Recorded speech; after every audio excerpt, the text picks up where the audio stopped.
E aí, tudo bem? Tô abrindo o episódio hoje num lugar que não é exatamente onde eu me dou melhor, que é a cozinha. Eu, como devoto da Santa Air Fryer, eu admito que eu não sou muito habilidoso com as receitas ali no fogão.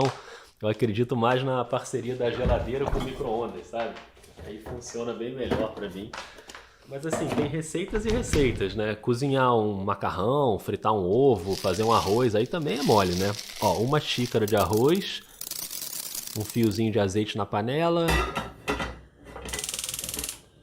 aquela refogada na cebola, pitadinha de sal, 2 xícaras de água pro arroz, enfim, seguindo a receita ali, simplesinha, você vai avançando. E sabe o que também funciona assim? Apuração jornalística. Uma investigação de uma matéria, por exemplo, uma denúncia, claro que aí as receitas são um pouquinho mais complexas que a do arroz, mas eu sempre fico curioso para entender como é esse passo a passo, como é que se constrói uma reportagem de impacto. Por isso que eu gosto muito de fazer esse tipo de episódio quando alguém chega aqui no Vida para destrinchar uma apuração, para detalhar cada etapa, cada ingrediente da receita, sabe? Aí você que está aí ouvindo entende como é esse processo inteiro. E hoje o episódio é exatamente assim, em cima de uma investigação importantíssima e de altíssimo impacto. Eu sou o Rodrigo Alves, e não o Rodrigo Hilbert, caso você tenha ficado na dúvida com o meu arroz. Mas enfim, você já sabe que... O Vida de Jornalista tem o selo da Rádio Guarda-Chuva. Jornalismo para quem gosta de ouvir.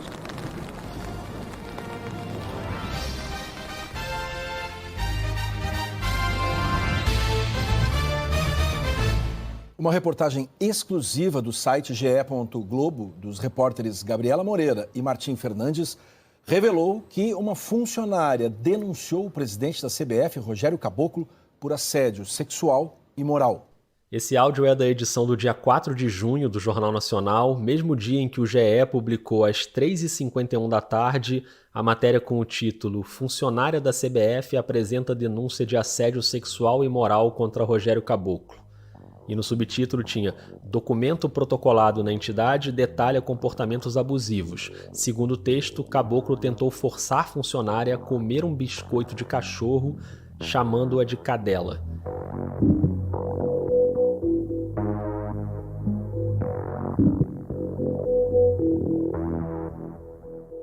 Nesse documento, a vítima diz que tem provas de todas as acusações, incluindo as gravações em áudio, e parte dessas gravações viria à tona 2 dias depois, no Fantástico. A gente vai falar disso já já.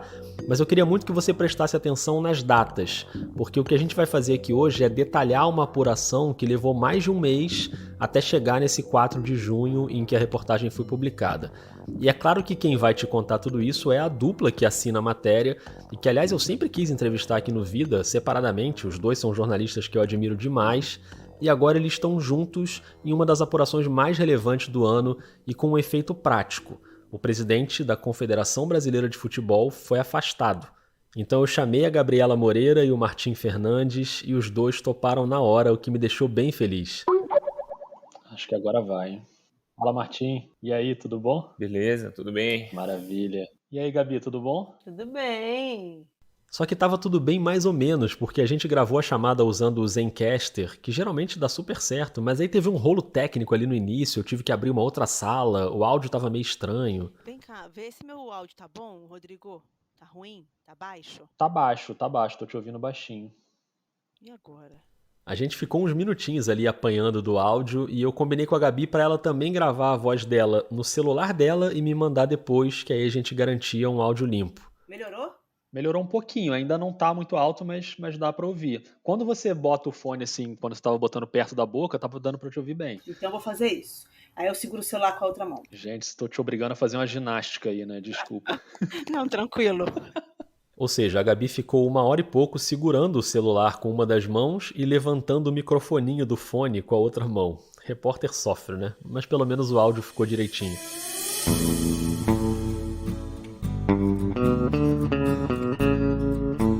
Então acho que tá tudo certo, né? Tá tudo certo. Aí a gente pôde começar o papo e eu pude agradecer aos dois, porque eu sei que essas últimas semanas foram de trabalho frenético para eles, então eu sempre fico feliz quando os jornalistas topam tirar um tempinho para vir conversar aqui no Vida. Imagina, Rodrigo. Eu vou falar uma coisa, eu sou muito fã do Vida. Aliás, eu passeio todo dia com o cachorro escutando Vida.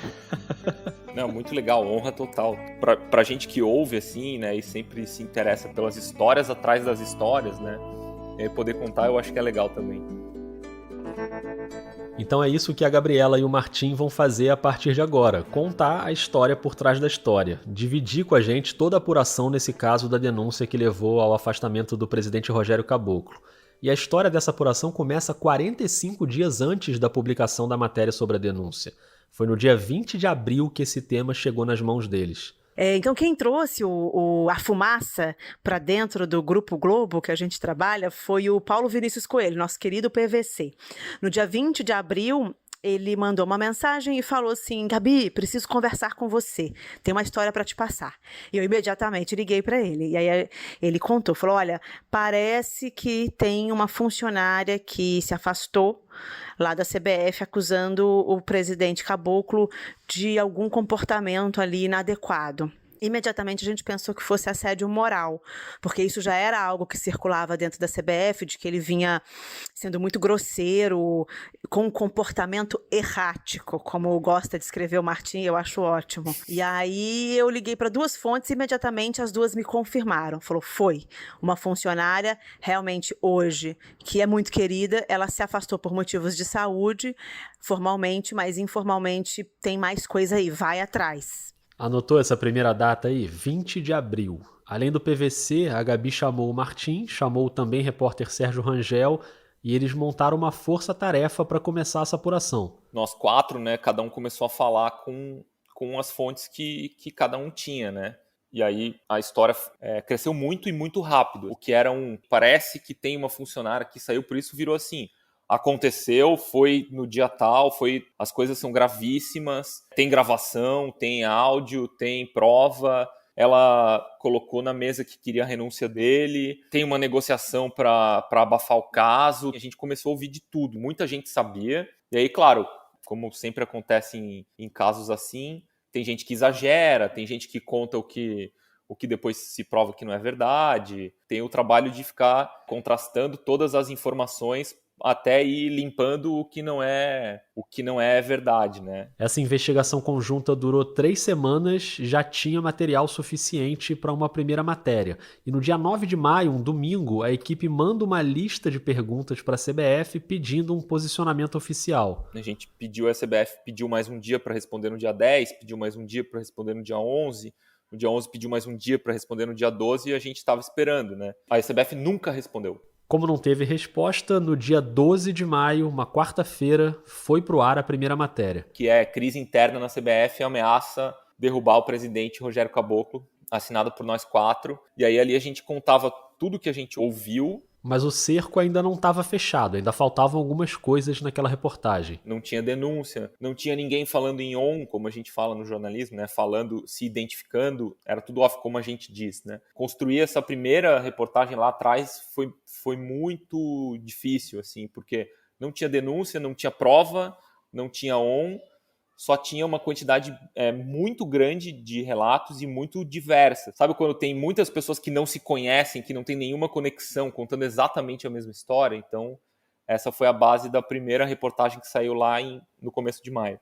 Ô Martim, é importante dizer que nessa primeira a gente não disse que era assédio sexual nem assédio moral.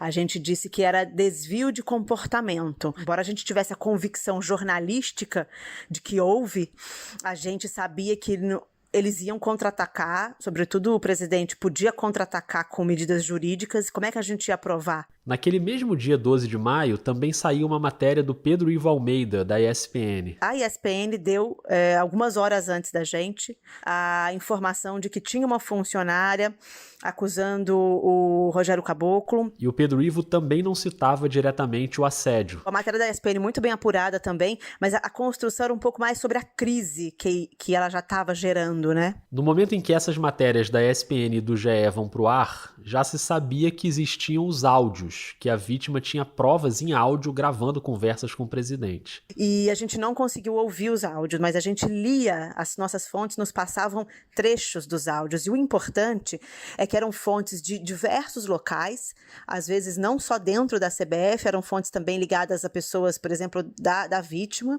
e elas traziam o mesmo conteúdo, o que nos dava a garantia de que sim, essas pessoas ouviram o áudio. Ou seja, 22 dias depois daquele alerta do PVC, já tinha saído uma primeira matéria e já estava claro que tinha coisa muito grave ali. Então continua aquela caçada às fontes, e aqui eu queria que Martim e Gabi explicassem pra gente como é que funciona isso na prática. Quantas pessoas você procura, que tipo de pessoa você procura? Primeiro as fontes de dentro do ambiente, assim, né? Quem pode ter visto, quem pode ter presenciado, quem pode saber, quem pode ter ouvido falar. E tome de entrar em contato com um monte de gente da CBF de todos os níveis hierárquicos. A primeira coisa foi ouvir o maior número de pessoas possível. A gente perdeu a conta, assim, eu não sei dizer quantas pessoas a gente ouviu, dezenas com certeza. E aí também depois foi acontecendo assim de eu ligar para uma pessoa e ouvir, a Gabriela já me ligou, Martim. Beleza. Não sei se aconteceu do outro lado também, mas se aconteceu com você, Gabi, a mesma coisa. Sim, aconteceu muito, né? Foi aí que a gente decidiu dividir, né? Martim, vamos nos dividir aqui entre qual vai ser a minha estratégia, em que grupo eu vou atacar, em que grupo você vai atacar. Uma coisa que aconteceu assim, a gente nunca parou de perseguir essa história. Nunca parou. Todos os dias a gente falava e tinha uma ronda, sabe? Falei com tal e tal e tal e tal e tal pessoa que me disse isso, está acontecendo isso.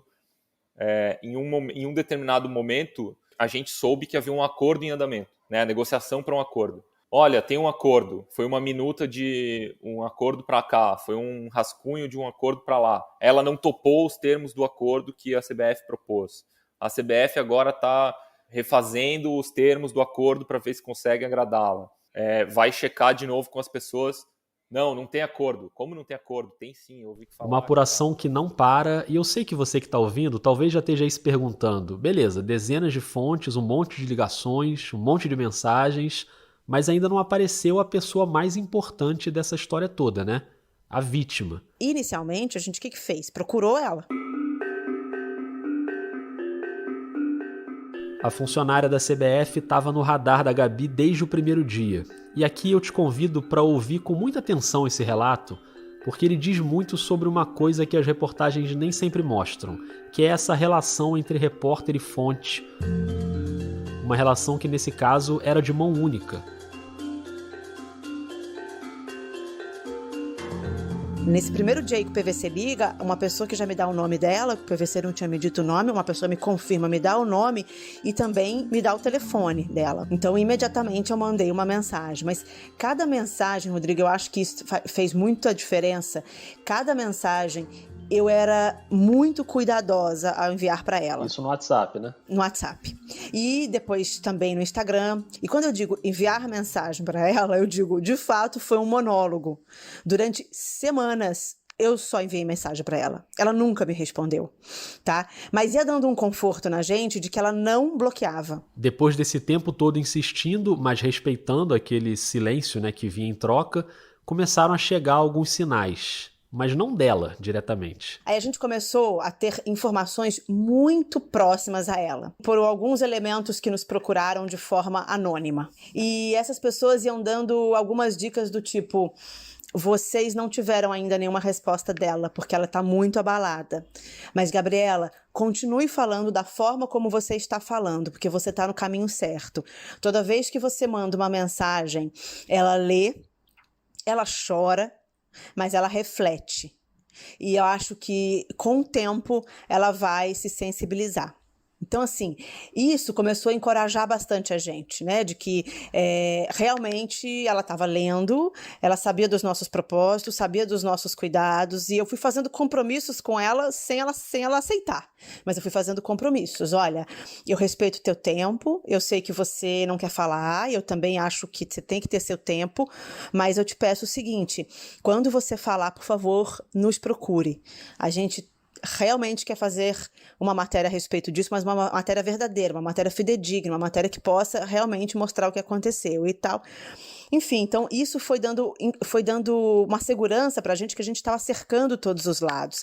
A gente procurou familiares dela, a gente, enfim, ninguém dela colaborou com a gente, assim, diretamente, sabe? Mas foram dando pistas pra gente, de que a gente estava no caminho certo. O maior sinal de que a reportagem estava no caminho certo é que a CBF entrou no modo defesa, no modo retranca. É claro que o Rogério Caboclo ia tentar se blindar de todos os jeitos. Aliás, isso aconteceu desde o início. Você está conseguindo aí acompanhar as datas direitinho? Eu vou te ajudar. Eu sou ruim de data, talvez você também seja, mas como eu tô com tudo anotadinho aqui, vamos lá. Dia 12 de maio saiu a primeira matéria, lembra? Era uma quarta-feira. 2 dias depois, teve uma entrevista coletiva na sede da CBF. Mas não tinha nada a ver com o escândalo. Bom dia e bem-vindo a mais uma convocação da Seleção Brasileira de Futebol. Hoje o técnico Tite ia anunciar a lista de convocados para 2 jogos das eliminatórias sul-americanas da Copa do Mundo, contra Equador e Paraguai. E ali no auditório da CBF, além do Tite, estava também o Juninho Paulista, o coordenador de futebol. Antes da leitura da lista, eu passo a palavra ao Juninho e então seguimos com a convocação da seleção. Por favor, Juninho. E repara que o Juninho abre a fala cumprimentando o Rogério Caboclo, que estava ali na primeira fila. Obrigado, Vini. Bom dia, presidente. Bom dia a todos os presentes. Mas os jornalistas não estavam ali. As coletivas têm sido online, os jornalistas assistem à convocação e depois fazem as perguntas pela internet. Convocação da seleção, goleiros, Alisson, Liverpool, Ederson, Manchester City, o Everton, Palmeiras. Na convocação, ninguém pergunta diretamente, assim, né? Tem uma pergunta do Márcio Douzan, do Estadão, sobre uma crise, como é que vocês lidam com isso, mas é uma pergunta, assim, um pouco genérica, assim, né? Para a próxima questão, Márcio Douzan, o Estado de São Paulo. Bom dia, Tite, bom dia, Juninho, bom dia a todos. Eu não sei como é que é, enfim, a interação do Tite com o presidente, quem se reporta é somente o Juninho, se o professor Tite conversa com ele diariamente ou não. A minha dúvida é como que você tem visto o respaldo que a CBF tem dado para o seu trabalho, se o presidente nos últimos dias enfim, demonstrou real interesse quanto ao jogo das eliminatórias, sobre a Copa América, como é que está também... Também era difícil fazer a pergunta porque as matérias não eram, né, não estou aqui criticando o colega, ao contrário, assim, ele conseguiu colocar o assunto em pauta. E o Juninho Paulista dá uma resposta estranha, assim. Bom, eu sou, né, a comunicação entre a direção e a comissão técnica, mas tanto o Tite como o presidente, eles têm a liberdade também se quiser um se comunicar com o outro também, total liberdade.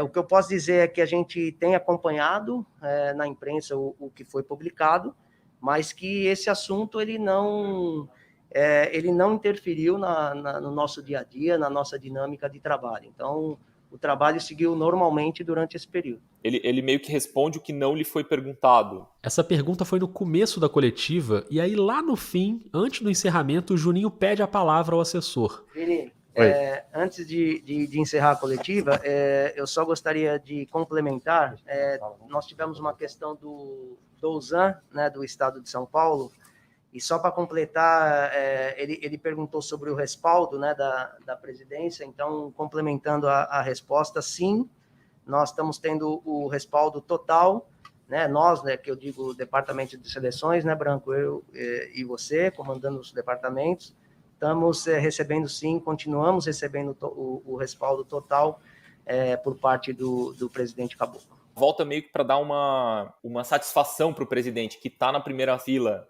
E aí, depois disso, uma fonte, né, com quem a gente estava falando me conta assim, olha, esse negócio não foi por acaso, vai atrás aí ver. E aí a gente vai atrás ver e fica sabendo que na véspera teve uma reunião entre o presidente Rogério Caboclo e a comissão técnica da Seleção Brasileira, que foi uma reunião difícil, dura, porque ele deu a versão dele sobre essa crise e meio que orientou o técnico e o Juninho, que é o coordenador de seleções da seleção, da CBF, orientou a como eles deveriam tratar o assunto. E aí a gente deu uma matéria explicando que isso tinha acontecido. Essa matéria saiu no dia 18 de maio, 4 dias depois da coletiva. Quando a gente publica essa matéria, ele fica preocupado com o vazamento dessa reunião, convoca outra reunião para discutir o vazamento. E essa outra reunião também vaza. O que gera outra matéria publicada no dia 21, detalhando as reuniões, as cobranças do presidente, esse clima de desconfiança geral. E aí a gente também começa a perceber que tem muitos furos no casco da CBF ali, né, do presidente da CBF.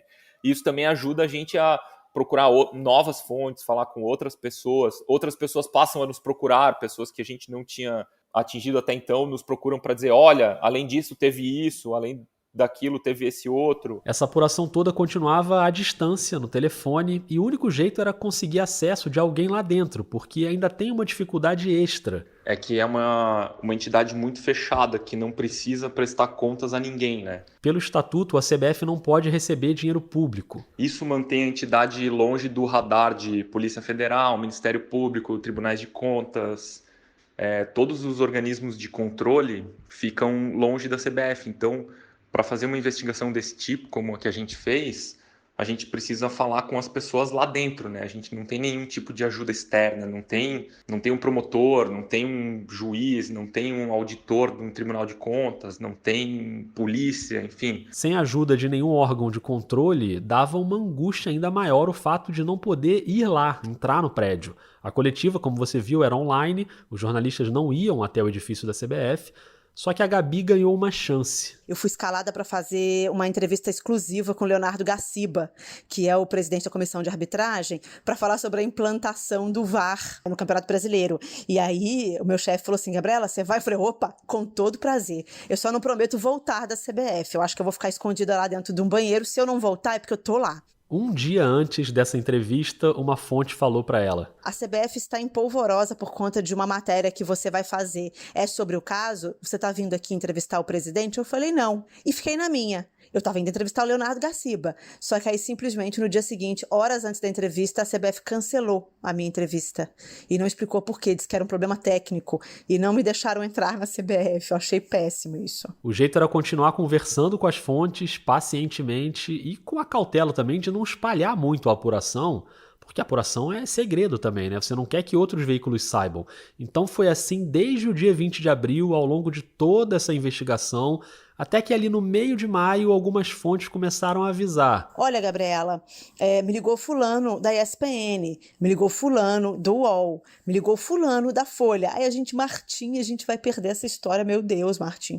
E aí a gente começou a ver que de fato tinha concorrência na área, e teve, né? Tanto é que o Pedro Ivo na ESPN publica horas antes da gente o start da matéria. E aí, só que depois disso a gente mudou. Aí a gente falou, não, agora já tá explanado. Aí a estratégia muda. Contra a retranca da CBF, o esquema tático passa a ser agressivo. Marcação sobre pressão, linha alta, em cima de todas as fontes, porque o assunto já é de conhecimento. Então agora é o seguinte, não desgruda, não vamos ter cautela, vamos ligar para todo mundo, da FIFA a Conmebol, passando por todas as federações.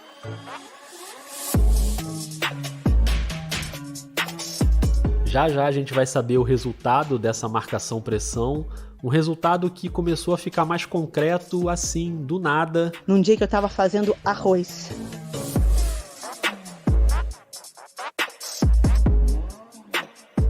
Olha o arroz aí, eu sabia que a gente ia voltar para esse ponto. A Gabi já vai te contar o que o arroz tem a ver com essa história toda, mas antes eu quero te dar 2 recados bem rápidos no intervalo. É rapidinho mesmo, não pula não, tá? Que eu sei quem é você que na hora do intervalo fica apertando aí o 15 segundos pra frente, 15 segundos pra frente, não ouve nada do que eu digo no intervalo. Eu te conheço, tá bom? Então fica aí que vai ser rápido, eu prometo. Eu só quero dividir com vocês a alegria de ter sido indicado ao prêmio Comunique-se, na categoria Jornalista Podcaster. Saiu a lista e eu tô lá no meio de um monte de feras, Renata Lopretti, Malu Gaspar, a Inês Aparecida das Cunhãs, Daniela Lima, Renata Agostini, Natuza Neri, Ellen Brown, e o melhor de tudo é que a Rádio Guarda-Chuva invadiu a lista. Tem a Gabriela Maier, do Põe na Estante, a Juliana Dantas e o Renan Suquevicius, do Finitude, e o Tomás Chiaverini, do Escafandro. Tá todo mundo lá. A votação é online para definir os finalistas, vai até o dia 4 de julho, então você pode entrar lá no site do Comunique-se. A categoria Jornalista Podcaster fica dentro da categoria Digital. E já que eu falei em Escafandro, não sei se você está em dia com o podcast do Tomás, mas se não tá, deveria, porque os episódios estão fantásticos, como sempre. A dica de hoje é o mais recente, que é sobre pessoas desaparecidas e pichações.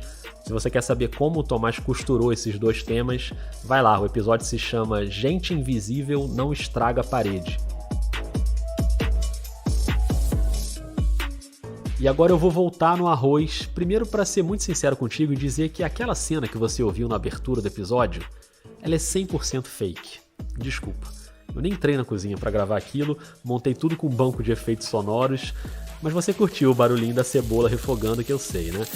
Dessa vez foi só uma pegadinha, porque eu nem sou muito de fazer arroz, eu sou mais do time do macarrão. Mas quem faz arroz muito bem, dizem, é a Gabriela Moreira. E agora a gente vai para a cozinha dela. Nem vou usar efeito aqui, tá? Só a voz da Gabi vai ser o suficiente para transportar a gente para esse momento decisivo da apuração. Conta aí, Gabi. Esse dia, né, a gente teve a certeza, eu pelo menos tive a certeza de que a gente ia poder contar a história num dia que eu estava fazendo arroz. Foi na semana que a gente realmente publicou. Eu tinha passado a manhã inteira super trabalhando com as fontes, ligando, pressionando, pensando nas estratégias. Mais um dia de angústia, quando eu fui ver que eu não tinha feito almoço para o meu filho, ele tinha que sair dali a 30 minutos e nem arroz tinha para ele almoçar. Então eu comecei a fazer arroz, eu botei a água no arroz, tocou meu telefone. Era uma pessoa com a qual eu nunca tinha falado. E ela disse só o seguinte: Gabriela, estou te ligando porque a gente sabe que vocês estão atrás dessa história e não tem provas para contar. Então fiquem muito tranquilos. Vocês vão poder contar essa história com todas as provas. Eu só peço o seguinte: fique muito atenta ao teu celular. Então não desgrude do seu celular nas próximas horas. Aí a pessoa desligou. E eu fiquei completamente absorvida por aquele contato e como vai ser por e-mail, vai ser por WhatsApp, eu vou receber mais uma ligação, como vai ser. E aí, quando eu voltei para a cozinha, o arroz tinha simplesmente queimado o arroz. E não tinha mais tempo de fazer outro arroz. E aí eu peguei, tirei por cima ali, ainda com aquele gosto de fumaça, servi no prato pro meu filho. Falei: filho, eu vou botar mais feijão aqui em cima do arroz, mas você não repara, porque é para disfarçar o queimado. E o filho da Gabi, que tem 11 anos, ele já estava tantos dias ali vendo a mãe em casa, ligando para um monte de gente, só falando desse assunto de denúncia, de áudios, que o arroz queimado virou uma questão menor. Aí ele falou assim: mãe, não tem problema, essa pessoa que te ligou falou que você vai ter os áudios. Eu falei: filho, sim, era desse assunto. Aí ele falou assim: mãe, não tem problema não, eu posso comer arroz queimado, é só hoje, tá tudo bem com arroz, fica tranquila. E aí foi assim, o momento que eu falei: cara, realmente eu tô respirando isso, a ponto do meu filho estar vivendo isso, né? Sentindo na pele essa história, esse bastidor. E de fato a profecia da ligação se cumpriu. 3, 4 dias depois dessa ligação enigmática, a gente teve um outro aviso de que a CBF já estava em poder das provas. E aí a gente então usou todas as nossas fontes para realmente ter acesso às informações que embasaram a gente apertar o botão e dar o início aí a essa cadeia de acontecimentos que a gente sabia que ia ter depois da gente tornar público aquelas 5 semanas de apuração incessante. A luta naqueles dias que antecederam a publicação da matéria principal, já sabendo que ela tinha apresentado o documento da denúncia à CBF, a luta era saber o que tinha nesse documento, quais eram as informações.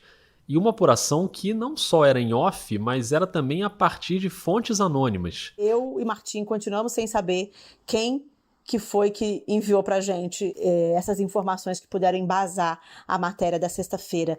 Mas o fato é que, algumas horas depois que o documento chegou na CBF, esse documento a gente pôde ter acesso ao conteúdo e embasar com toda a contundência que merecia o assunto, baseado no relato dela própria, né? Tem uma história boa, Rodrigo, sobre essa fonte anônima, assim, que falava com a Gabriela, que assim...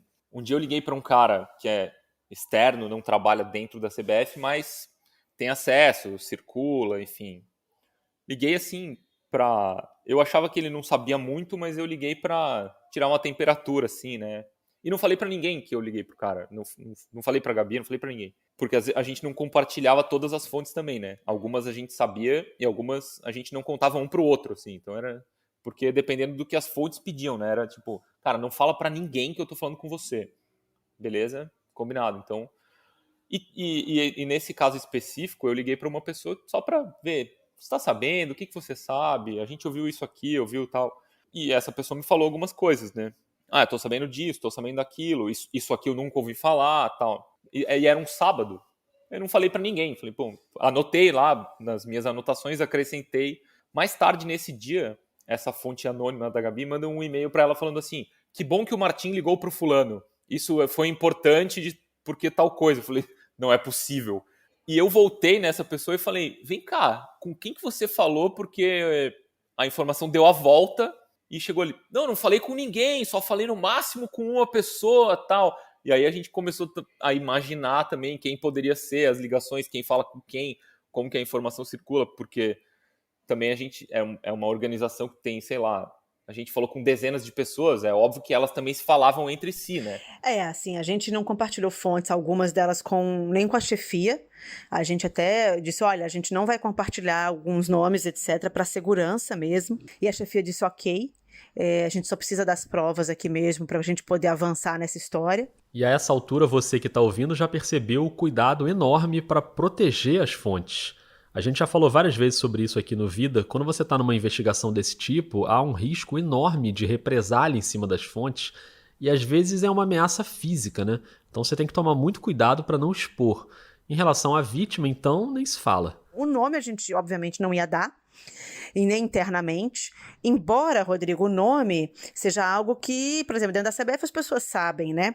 E a gente até acha bom que a maior parte da imprensa não divulgou o nome dela, né? Isso é um cuidado que todo mundo teve também com isso. Nem todo mundo, mas a maioria. E agora a gente chega na data mais importante dessa história, que é o dia 4 de junho, uma sexta-feira.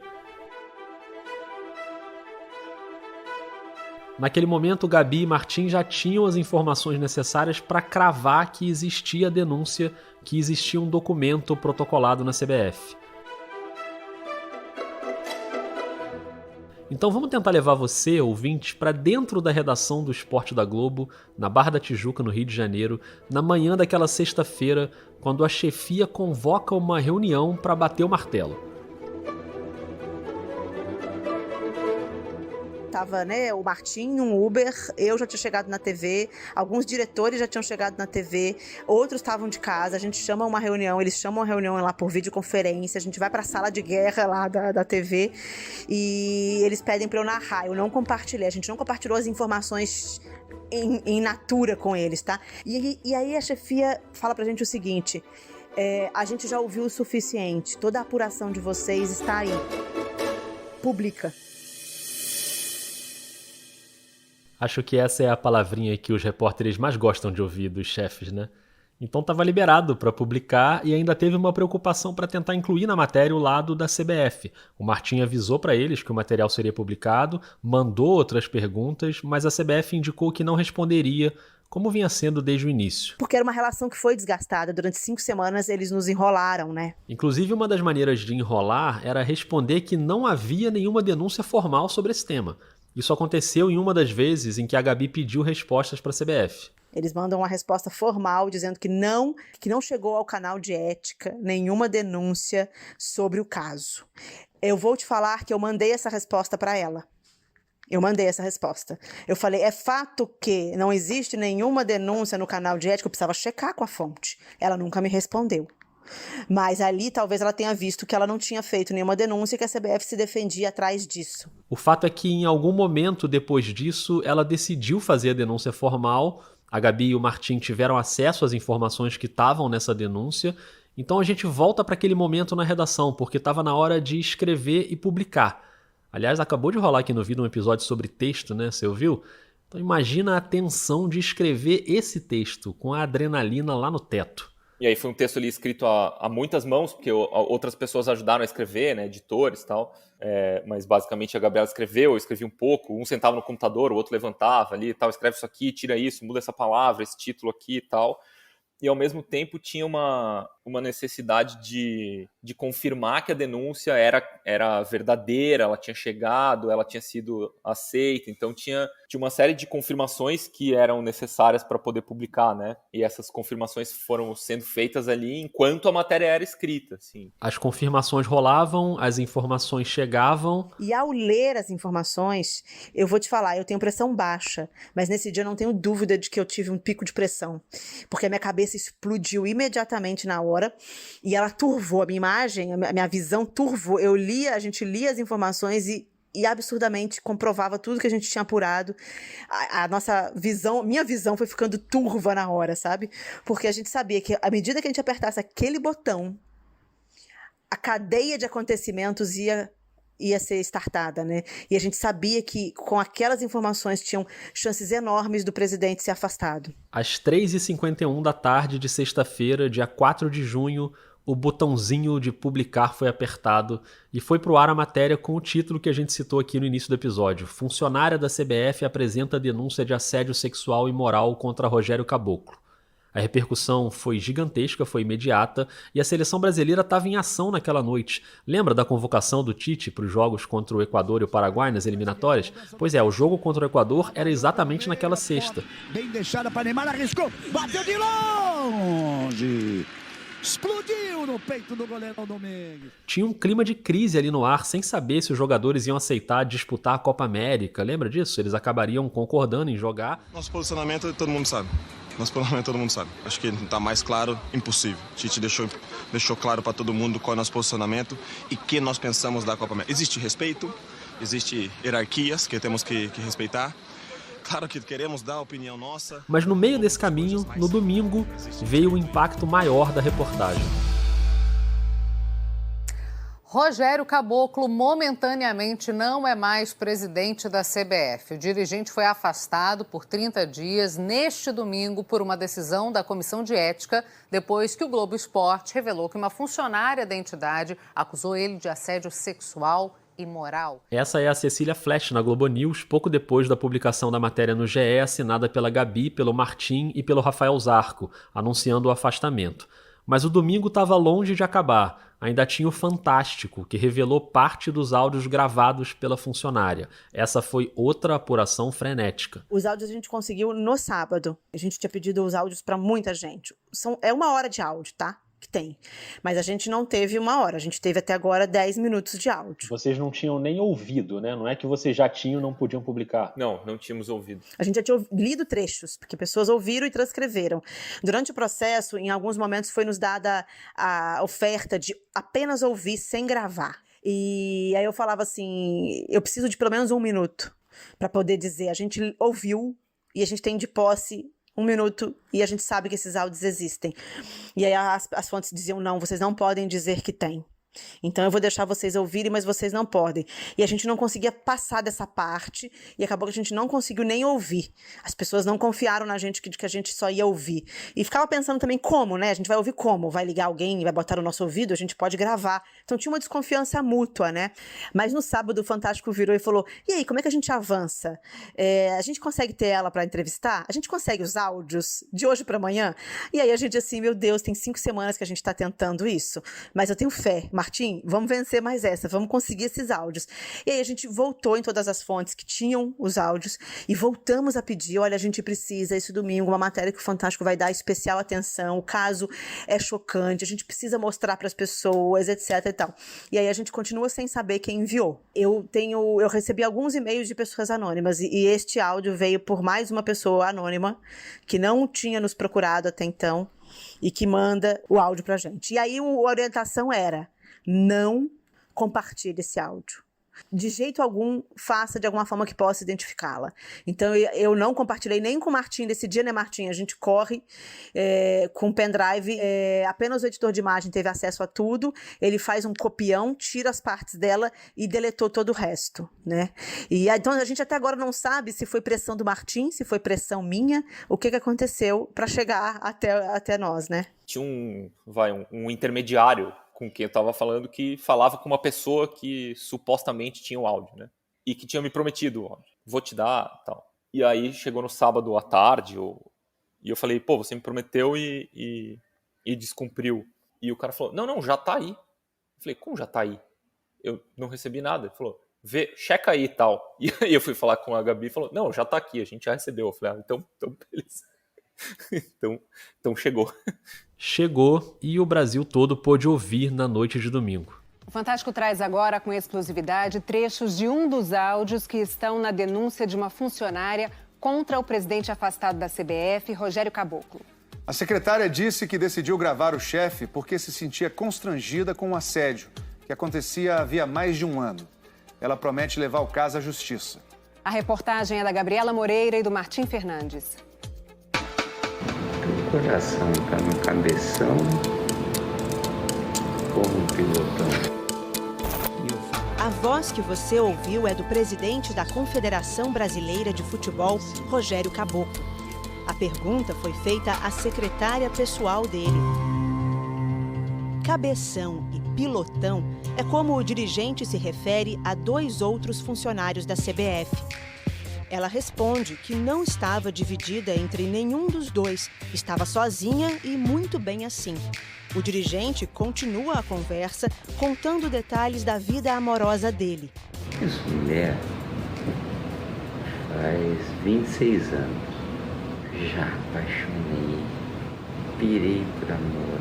Eu tinha te jurado que eu não ia falar sobre assuntos particulares. A matéria do Fantástico, que dá pra encontrar no Globoplay, tem as legendas porque a qualidade da gravação era muito ruim. Então, naquele primeiro trechinho, se você não conseguiu identificar, ele pergunta: seu coração tá no cabeção ou no pilotão?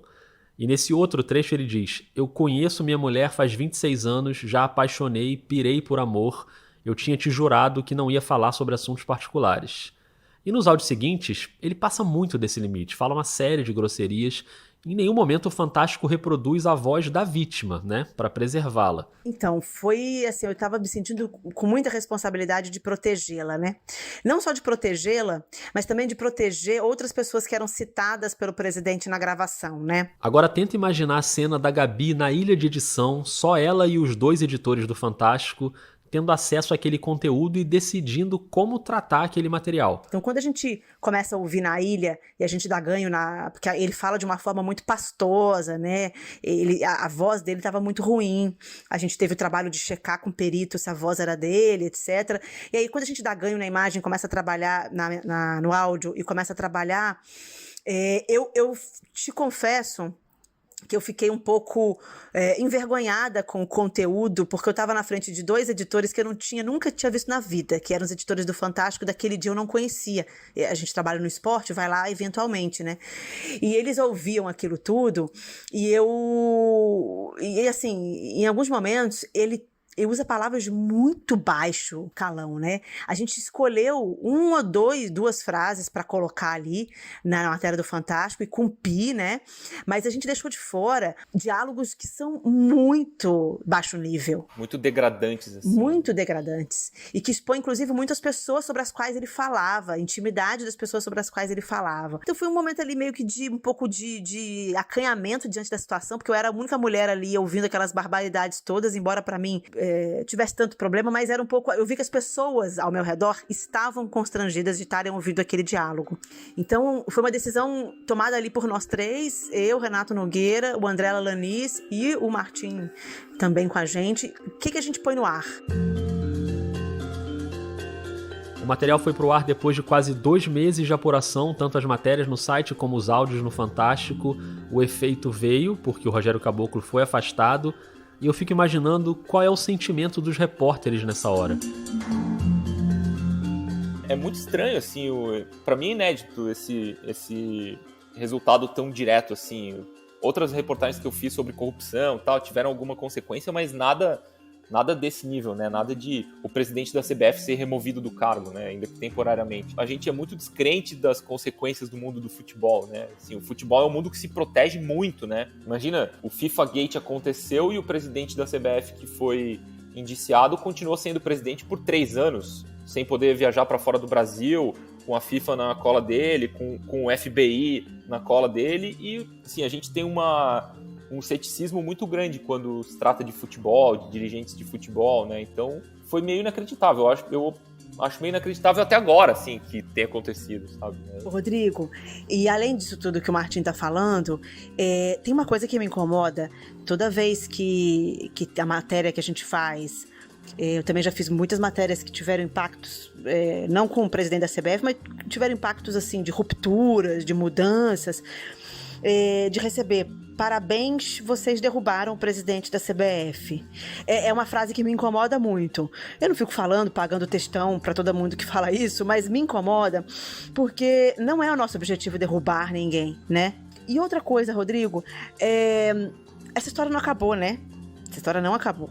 Eu sei que o jornalismo é feito de tapinhas nas costas em dias como esse, mas eu também já sei, eu já provei bem de que o jornalismo é feito de rasteiras nos dias seguintes. Então, eu olhei pro Martim, o Martim olhou pra mim, a gente se falou por telefone, porque eu tava num lugar, ele tava no outro, a gente se falou, a gente comemorou o trabalho bem feito, mas a gente respirou, olhou pro lado e falou o seguinte: ok, ainda temos histórias pra contar. E qual é o nosso próximo passo? Beleza, e amanhã? E amanhã?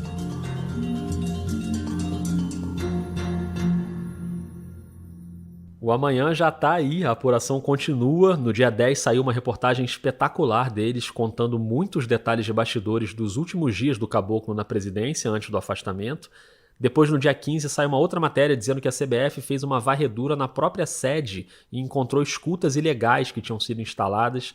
Ou seja, o assunto está seguindo, mas dá um sentimento de que o dever está sendo cumprido pelo jornalismo. Rodrigo, tem uma consequência mais legal, assim, que eu achei, foi receber mensagens de pessoas que eu não conhecia, nunca falei, que conheciam a situação e me mandaram mensagens dizendo obrigado por terem feito isso.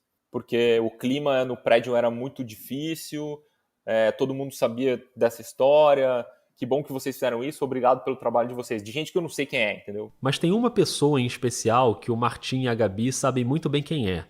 É claro que tinha uma expectativa muito grande para saber o que a funcionária tinha achado da matéria. Rodrigo, o Martim e eu, a gente estava muito preocupado de como que ela ia ver a vida dela exposta da forma como a gente contou, né? E como eu não tenho contato com ela, aliás, é um combinado, eu não ligo, quando ela quiser, no tempo dela, ela procura, ela me ligou, no dia seguinte da matéria, ela me ligou para falar o seguinte: Gabriela, só tô te ligando para te agradecer. Agradecer a forma como vocês trataram da minha história, da forma como vocês me trataram com respeito e me protegeram.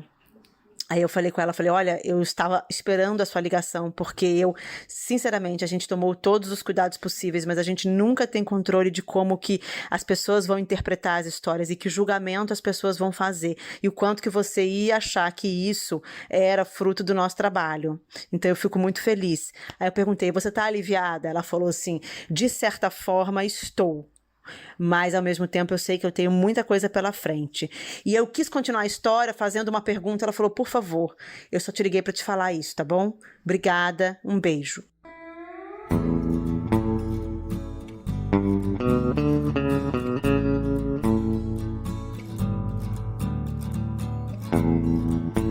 Bom, eu não sei nem o quanto eu tenho que agradecer pela generosidade da Gabi e do Martim por dividirem aqui com a gente esse nível tão profundo de detalhes, né, de uma apuração jornalística. O Vida, desde o início, tem essa missão bem clara. É um podcast sobre bastidores de jornalismo. E esse episódio eu acho que foi bem simbólico nessa missão, então só posso agradecer.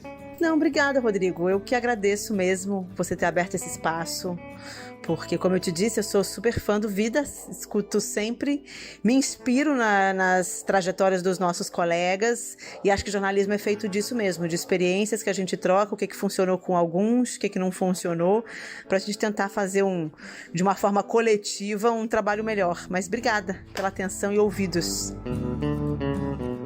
Pô, obrigado pelo espaço, por dar a chance de a gente contar aqui essa história e quem estiver nos ouvindo, quiser contar uma história pra gente, a gente tá aqui disposto a ouvir também, sempre. Muito bem, obrigado também a você que ouviu até aqui, espero que você tenha gostado. Me conta aí, por favor, o que você achou no Twitter, no Instagram, @vida_jornalista, o e-mail é podcastvidadejornalista@gmail.com. O Vida é um podcast financiado pelos ouvintes, então se você quiser e puder colaborar, dá uma olhada nos planos mensais de apoio no Catarse ou no PicPay.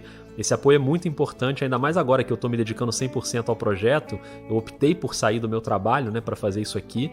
Então pensa com carinho aí no apoio, compartilhe o episódio com seus amigos, espalhe a palavra do Vida por aí.